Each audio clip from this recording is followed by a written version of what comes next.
agad sa Senate plenary deliberations ang 2026 proposed budget ng Office of the President o OP at National Irrigation Administration nitong Miyerkules.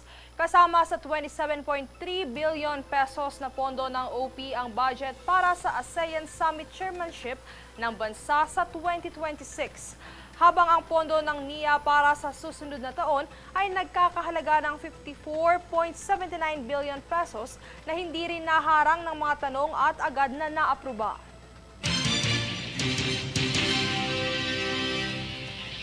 Samantala, sa pahayag ni Congressman Zia Adyong, naniniwala ang kongresista na walang kinalaman ang Pangulong Ferdinand Marcos Jr. sa korupsyon sa flood control project sa bansa. Tunghayan ang ulat mula kay Joby Rodriguez.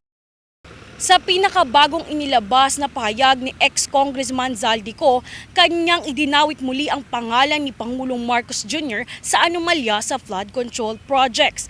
Kaugnay nito, naglabas ng pahayag si Congressman Zia Adyong na wala umanong kinalaman ang Pangulo dahil anya siya mismo ang nagsimula ng investigasyon upang mahuli ang mga tiwali.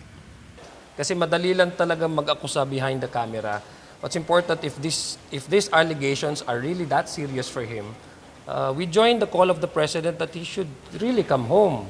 Actually, hindi lang Presidente, lahat ng mga nagsasalita na itong mga revelasyon na ito, sinasabi niya, dapat niyang ihain ito sa proper forum. And then make himself personally be able to at least make these complaints, before the courts. I don't know where all this noise come from, diba? Kasi unang-una, ang presidente nagsimula nito. He started exposing all of this the troubles involving the flood control. At nakikita naman natin may progress in the ICI investigation. Nakikita naman natin may mga filing of cases.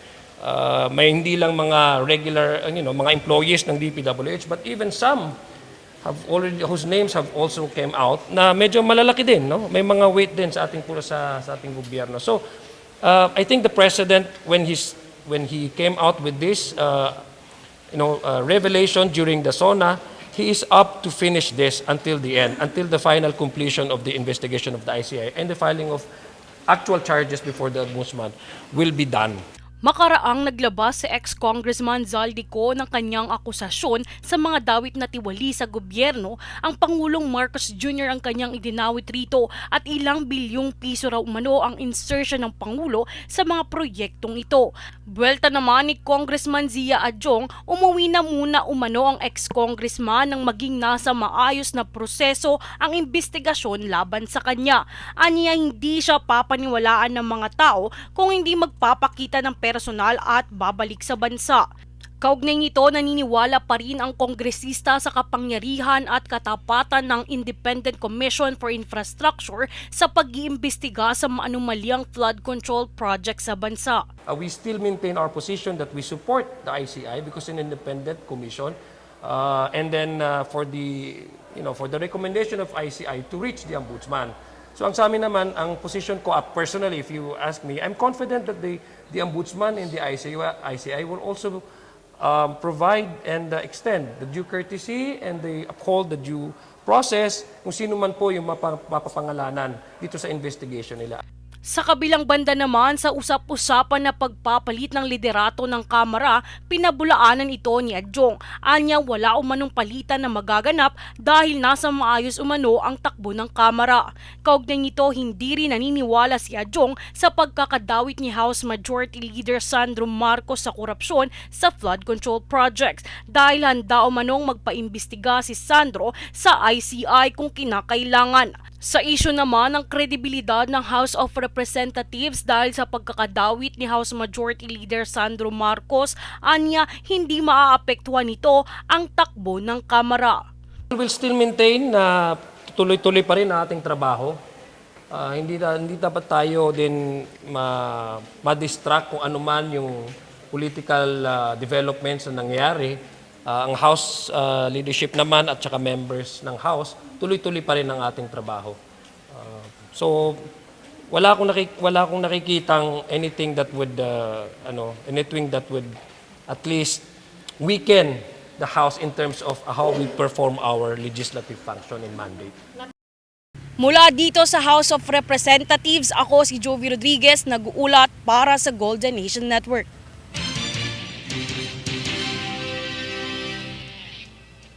Humihingi naman ng paliwanag ang Department of Agriculture Bureau of Plant Industry sa importers bunsod ng anilay mabagal na pag-aangkat ng pulang sibuyas habang papalapit na ang peak holiday season. Nito lamang kasing Martes, pumalo na sa 320 pesos kada kilo ang presyo ng imported medium-size red onions sa Metro Manila, habang 330 pesos kada kilo naman para sa local red onions. Ayon sa DA, 60 pesos kada kilo lamang ang landed cost ng imported na sibuyas mula China. Dagdag ni Secretary Francisco Tiu Laurel Jr., gusto nilang malaman ang status ng mga import permit dahil maaari nila itong kansilahin at ibigay na lamang sa ibang mga importer upang tiyakin na sapat ang supply ng sibuyas lalo na ngayong panahon ng Kapaskuhan.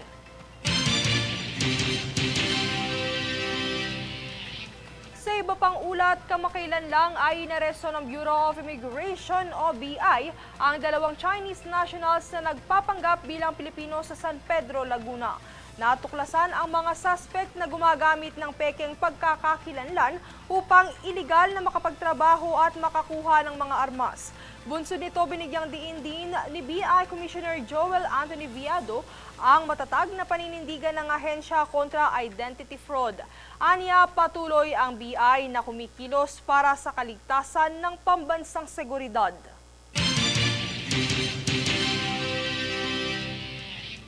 Sa kabilang banda, sa papalapit na Kapaskuhan at patuloy na pagdiriwang ng National Children's Month, pag-asa ang hatid ng ilang alumni ng PNPA katuwang ang PNP para sa mga batang lumalaban sa sakit na kanser. Naritong ulat. Naghatid ng maagang pamasko ang Philippine National Police Academy o PNPA kay isang bisig class of 2009 para sa mga batang cancer patients sa Cebu nitong kamakailan. Ang inisyatiba ay hindi lamang pakikiisa sa 33rd National Children's Month, kundi isa rin itong paraan upang makabuluhang gunitain ang 2 dekadang anibersaryo sa serbisyo. Para sa PNPA alumni, ito ang pinakamakabuluhang paraan upang ipagdiwang ang 20 taong serbisyo sa hanay. Sa halip na engrandeng paggunita, pinili nilang maghatid ng sigla at pag-asa sa mga batang patuloy na nakikipaglaban sa sakit na kanser at sa kanilang mga pamilya. Regalo, aktibidad at makabuluhang pakikipag-ugnayan ang handog ng grupo sa outreach program na ikinasa kasama ang PNP at Police Regional Office 7 sa Everlasting Hope Childhood Cancer Mission sa Guadalupe, Cebu City. 20 bata edad 2 hanggang 17 ang nakiisa sa isang masayang araw na puno ng pagkanta, pagsayaw, storytelling at laro kasama ang kanilang mga magulang at tumatayong magulang. Bilang dagdag suporta, hatid ng kapulisan ng 2 kabang sako ng bigas, bottled water, mattresses at kape para sa mga pamilya at kawani ng center. Tumanggap rin ang mga bata ng loot bags, fruit basket, vitamins at stuffed toys. Samantala, buo naman ang suporta ng hepe ng pulisya sa mga inisyatibang gaya nito at sinabing bahagi ito ng patuloy na pangako ng hanay sa community-focused programs para sa kapakanan at pagpapahalaga sa buhay ng mga mamamayan. Princess Castro, nag-uulat para sa Golden Nation Network.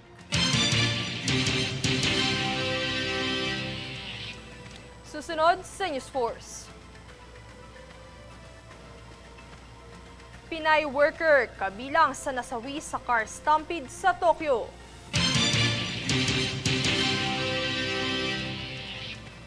Mactan Cebu International Airport, wagi bilang Asia's Airport of the Year.